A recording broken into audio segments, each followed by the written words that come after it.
বাংলাদেশের রাজনীতিতে এমন একটা নির্বাচন আসতে যাচ্ছে যেখানে জয়ী কে হবে সেটা সবাই জানে, কিন্তু তারপরও পুরো দেশ তাকিয়ে থাকবে ফলাফলের দিকে। প্রশ্নটা হলো কেন? কারণ এবারের রাষ্ট্রপতি নির্বাচনটা আগের ২৩টা নির্বাচনের মতো একপাক্ষিক হতে যাচ্ছে না। ইতিহাসে প্রথমবারের মতো ক্ষমতাসীন দলের বিপরীতে সরাসরি প্রার্থী দাঁড় করানোর ঘোষণা দিয়েছে বিরোধী দলের জোটের প্রধান শক্তি জামায়াতে ইসলামী। আর সেখানেই বদলে যাচ্ছে পুরো খেলার হিসাব। যে নির্বাচন নিয়ে সাধারণ মানুষের কোনো আগ্রহ থাকার কথাই ছিল না, সেই নির্বাচন এখন হয়ে উঠেছে দেশের সবচেয়ে আলোচিত রাজনৈতিক ইস্যু। চলুন শুরু থেকে বিষয়টা পরিষ্কার করা যাক। বাংলাদেশের রাষ্ট্রপতি কিভাবে নির্বাচিত হন? অনেকেই মনে করেন জনগণ ভোট দেয়, আসলে তা নয়। সংবিধান অনুযায়ী রাষ্ট্রপতি নির্বাচন করেন জাতীয় সংসদের সদস্যরা, অর্থাৎ ৩৫০ জন সংসদ সদস্য এই নির্বাচনে একমাত্র ভোটার। সেখানে যে দলের সংখ্যাগরিষ্ঠতা থাকে তাদের প্রার্থী জিতে যান। এটাই এতদিনের অলিখিত নিয়ম ছিল। সে কারণে অনেকবার বিনা প্রতিদ্বন্দ্বিতায় রাষ্ট্রপতি নির্বাচিত হয়েছেন, কিন্তু এবার সেই নিয়ম ভাঙতে চলেছে। নির্বাচন কমিশনের ঘোষিত তফসিল অনুযায়ী আগামী ১৩ই আগস্ট সকাল ১০টা থেকে বিকেল ৪টা পর্যন্ত মনোনয়নপত্র জমা নেওয়া হবে। যাচাই বাছাই হবে ১৬ই আগস্ট এবং প্রত্যাহারের শেষ সময় ১৮ই আগস্ট বিকেল ৪টা পর্যন্ত, অর্থাৎ হাতের সময় খুব কম। আর এই কম সময়ের মধ্যে বিএনপিকে ঠিক করতে হবে তারা কাকে বঙ্গভবনে পাঠাতে চায়, অন্যদিকে জামায়াতকে ঠিক করতে হবে তারা কাকে দিয়ে ইতিহাস তৈরি করতে চায়। এখানে একটা অঙ্ক খুব গুরুত্বপূর্ণ। সংসদে বিএনপির একক সংখ্যাগরিষ্ঠতা ২০০-র বেশি, তাই অঙ্কের হিসাবে বিএনপির প্রার্থী জিতবেন এটা নিশ্চিত। জামায়াত জানে তাদের প্রার্থী জিতবে না, তাহলে তারা কেন প্রার্থী দিচ্ছে? এই প্রশ্নের উত্তরটা রাজনীতির গভীরে লুকিয়ে আছে। রাজনীতিতে শুধু জেতাটাই সবকিছু নয়, অনেক সময় হেরে গিয়েও বার্তা দেওয়া যায়। জামায়াতের কাছে এই নির্বাচনটা জেতার নির্বাচন নয়, এটা তাদের অবস্থান জানান দেওয়ার নির্বাচন। যদি তারা প্রার্থী দেয় তাহলে সংসদে থাকা তাদের প্রায় ৯০ জন সদস্য এবং তাদের জোটের সদস্যরা যদি তারা প্রার্থী দেয় তাহলে সংসদে থাকা তাদের প্রায় ৯০ জন সদস্য এবং তাদের জোটের সদস্যরা সে প্রার্থীকে ভোট দেবেন। বঙ্গভবনের ইতিহাসে লেখা থাকবে যে অমুক আমলে রাষ্ট্রপতি পদে বিরোধী দলের প্রার্থী ৯০ ভোট পেয়েছিলেন। স্বাধীনতার পর থেকে আজ পর্যন্ত এমন ঘটনা ঘটেনি। এই ৯০ ভোটই হবে জামায়াতের জন্য একটি রাজনৈতিক রেফারেন্স, একটি শক্তির প্রদর্শনী। তারা দেখাতে চায় সংসদে তারা শুধু সংখ্যায় নয়, তারা একটি বিকল্পও বটে। এবার আসা যাক সবচেয়ে গরম প্রশ্নে, জামায়াত কাকে প্রার্থী করবে? দলের ভেতর থেকে যে আলোচনা বাইরে আসছে তাতে ৫টি নাম সবচেয়ে বেশি শোনা যাচ্ছে। এই তালিকার একেবারে ওপরেই আছেন এটিএম আজহারুল ইসলাম। তাকে নিয়ে আলোচনার কারণটা আবেগের আবার রাজনীতিরও। তিনি ফাঁসির মঞ্চ থেকে ফিরে আসা একজন নেতা, কিন্তু কারাবাসের পর রংপুর থেকে বিপুল ভোটে নির্বাচিত হয়ে সংসদে এসেছেন। সংসদে তার বক্তব্য, তার শান্ত আচরণ সব দলের কাছেই সমাদৃত।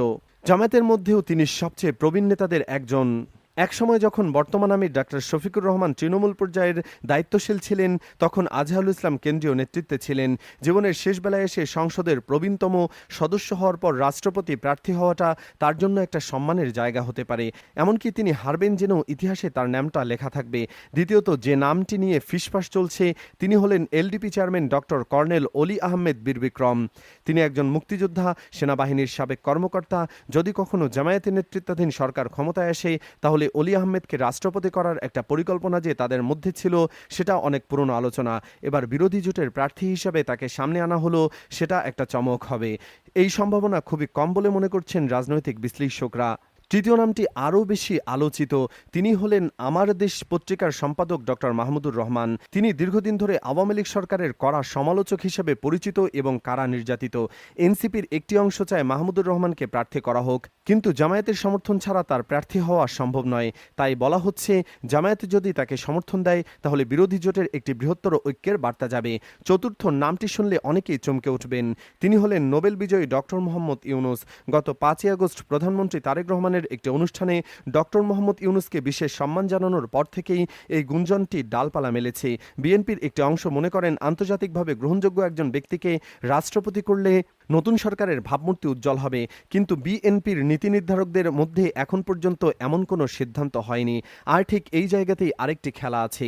বিএনপি যদি ডক্টর ইউনুসকে প্রার্থী না করে তাহলে জামায়াত কি তাকে প্রার্থী করে সবাইকে চমকে দেবে? রাজনীতিতে শেষ বলে কিছু নেই, আর এই সম্ভাবনাটা একেবারেই উড়িয়ে দেওয়া যাচ্ছে না। পঞ্চম এবং শেষ নামটি হলো আল্লামা মামুনুল হক। তিনি জামায়াতের অন্যতম প্রধান শরিক দলের নেতা। এবারের সংসদ নির্বাচনে তিনি জিততে পারেননি, তাই তার দল এবং জোটের মধ্য থেকে তাকে রাষ্ট্রপতি প্রার্থী করে একটা রাজনৈতিক পুনর্বাসনের চিন্তা করা হতে পারে, যদিও তার সম্ভাবনাও বেশ ক্ষীণ। এখন প্রশ্ন হলো, এই 5 জনের মধ্যে জামায়াত আসলে কাকে বেছে নেবে? উত্তরটা লুকিয়ে আছে তাদের কৌশলে। তারা কি আবেগকে বেছে নেবে নাকি চমককে? তারা কি নিজেদের ঘরের প্রবীণ নেতাকে সম্মান জানাবে নাকি জোটের ঐক্য ধরে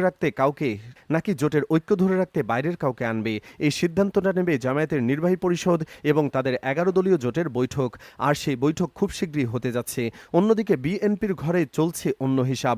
তাদের সামনে প্রশ্ন শুধু কে রাষ্ট্রপতি হবেন তা নয়, প্রশ্ন হলো রাষ্ট্রপতি হলে তাদের ভেতরে কি পরিবর্তন আসবে। এই দৌড়ে সবচেয়ে এগিয়ে আছেন দলের মহাসচিব মির্জা ফখরুল ইসলাম আলমগীর। দীর্ঘ 15 বছর ধরে তিনি দলকে সামনে থেকে নেতৃত্ব দিয়েছেন, আন্দোলন সংগ্রামে সামনের সারিতে ছিলেন। সব পক্ষের সাথে যোগাযোগ রাখার ক্ষেত্রে তার একটা গ্রহণযোগ্যতা আছে।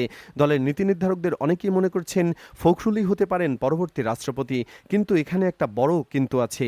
ফখরুল রাষ্ট্রপতি হলে মহাসচিব পদ খালি হয়ে যাবে, তখন কে হবেন মহাসচিব? দলের সাংগঠনিক কাঠামোতে বড় পরিবর্তন আসবে, তাই তারেক রহমান এই বিষয়টি খুব সতর্কভাবে দেখছেন। ফখরুল ছাড়াও আলোচনায় আছেন স্থায়ী কমিটির জ্যেষ্ঠ সদস্য ডক্টর খন্দকার মোশাররফ হোসেন। তার প্রশাসনিক অভিজ্ঞতা এবং দীর্ঘ রাজনৈতিক জীবন তাকে এই পদের জন্য যোগ্য করে তুলেছে। আন্তর্জাতিক মহলে গ্রহণযোগ্যতার কারণে ডক্টর আব্দুল মঈন খানের নামও আলোচনায় আছে। নতুন সরকারের সময় বিদেশিদের সাথে সম্পর্ক ঠিক রাখতে মঈন খানের মতো একজন ব্যক্তি কার্যকর হতে পারেন বলে অনেকেই মনে করেন। এছাড়া শ্রমিক নেতা নজরুল ইসলাম খানের নামও শোনা যাচ্ছে।